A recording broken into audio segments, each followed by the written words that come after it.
नमस्कार। ये महाभारत कथा पूरी तरह से वेद व्यास महाभारत के ऊपर आधारित है। यदि आप इसका निरंतर श्रवण करते रहना चाहते हैं तो इस चैनल को सब्सक्राइब ज़रूर कर लें और आगे आने वाले सभी पॉडकास्ट के नोटिफिकेशन के लिए बेल आइकन को भी ज़रूर से प्रेस कर दें।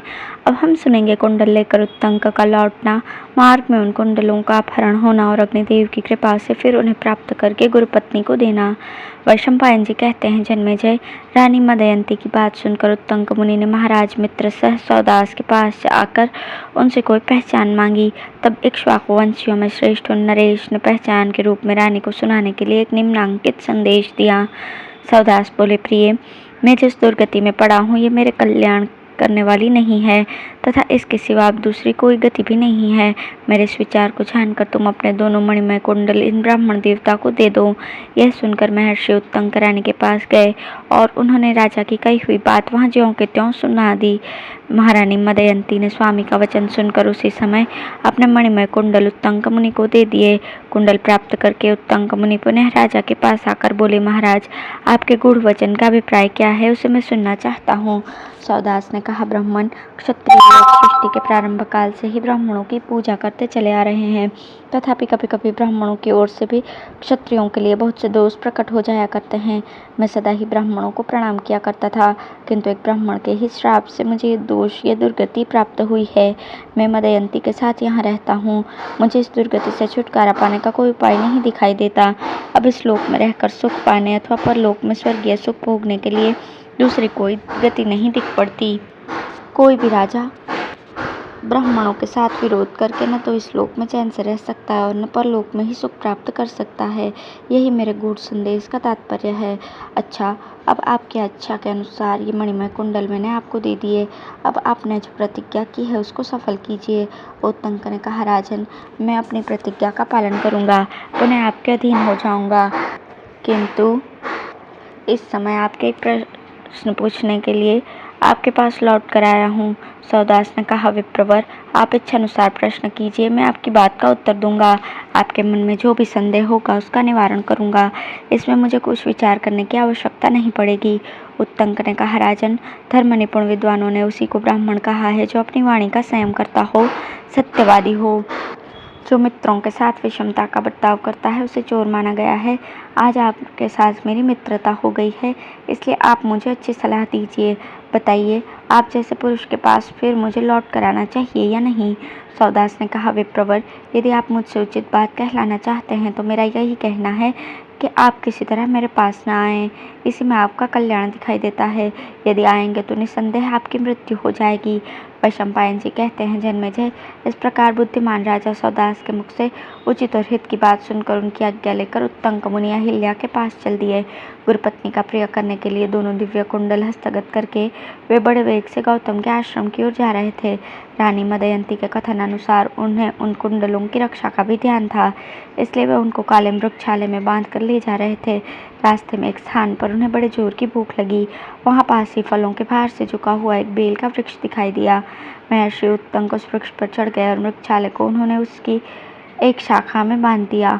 फिर बेल नीचे गिराने लगे। उस समय उनकी दृष्टि बेलों पर ही लगी हुई थी। वे कहाँ गिरते और उसकी ओर उनका ध्यान नहीं था। उनके तोड़े हुए प्रायः सभी बेल मृगशाला पर ही, जिसमें दोनों कुंडल बंधे हुए थे, उसमें गिरे। उनकी चोट के बंधन से वो खुल गया और वो मृगशाला सहसा कुंडल सहित वृक्ष के नीचे जा गिरा।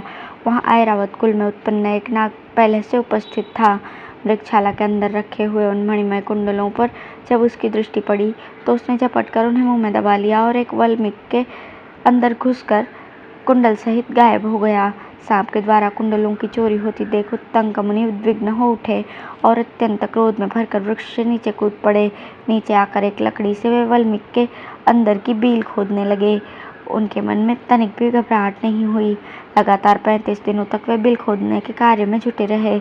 उनके असह्य वेग को पृथ्वी भी सह न सकी। वो उनके दंड की चोट से घायल एवं अत्यंत व्याकुल होकर डगमगाने लगी। ब्रह्मर्षि उत्तंक नागलोक में जाने का मार्ग बनाने के लिए निश्चय करके धरती खोदते ही जा रहे थे।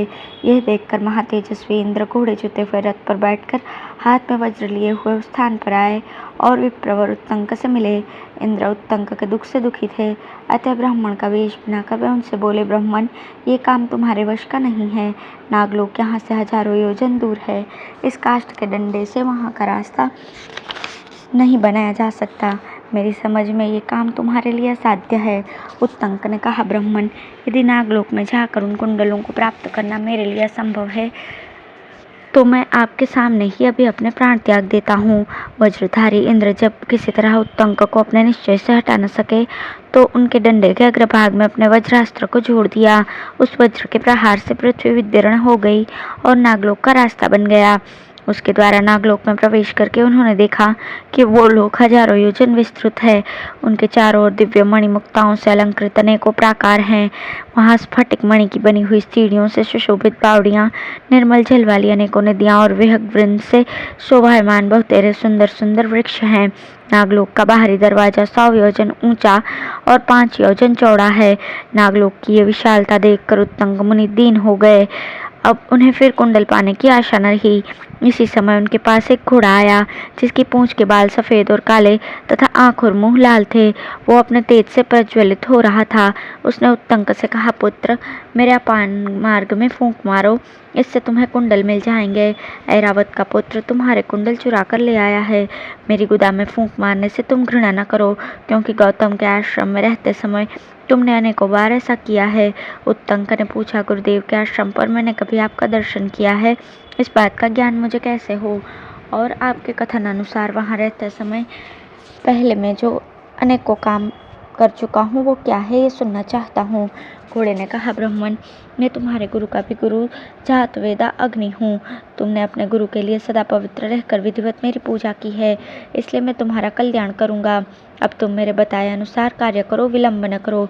अग्निदेव के ऐसा कहने पर उत्तंक ने उनकी आज्ञा का पालन किया।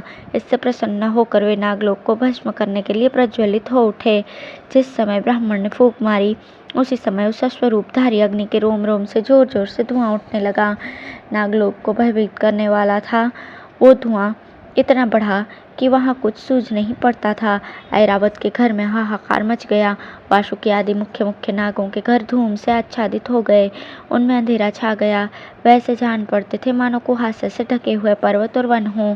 धुआं लगने से नागों की आंखें लाल हो गईं और वे अग्नि के तेज से संतप्त होने लगे। अतः महामुनि उत्तंक का विचार जानने के लिए सभी एकत्रित होकर उनके पास आए।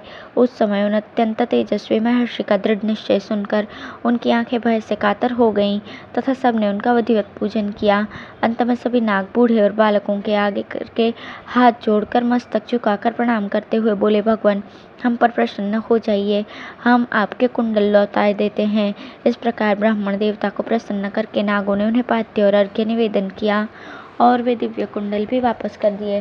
तदंतर नागों से सम्मानित होकर उत्तंक मुनि अग्निदेव की प्रदक्षिणा करके गुरु के आश्रम की ओर चल दिए। वहां पहुंचकर उन्होंने गुरुपत्नी को वे दिव्य कुंडल दे दिए और वासुकी आदि नागों के यहाँ जो घटना घटी थी वो सारा समाचार अपने गुरु महर्षि गौतम से कह सुनाया। जन्मेजय, इस प्रकार तीनों लोकों में घूमकर महात्मा उत्तंक ने वे मणिमय दिव्य कुंडल प्राप्त किए थे। वह ऐसे ही प्रभावशाली और महान तपस्वी थे। धन्यवाद।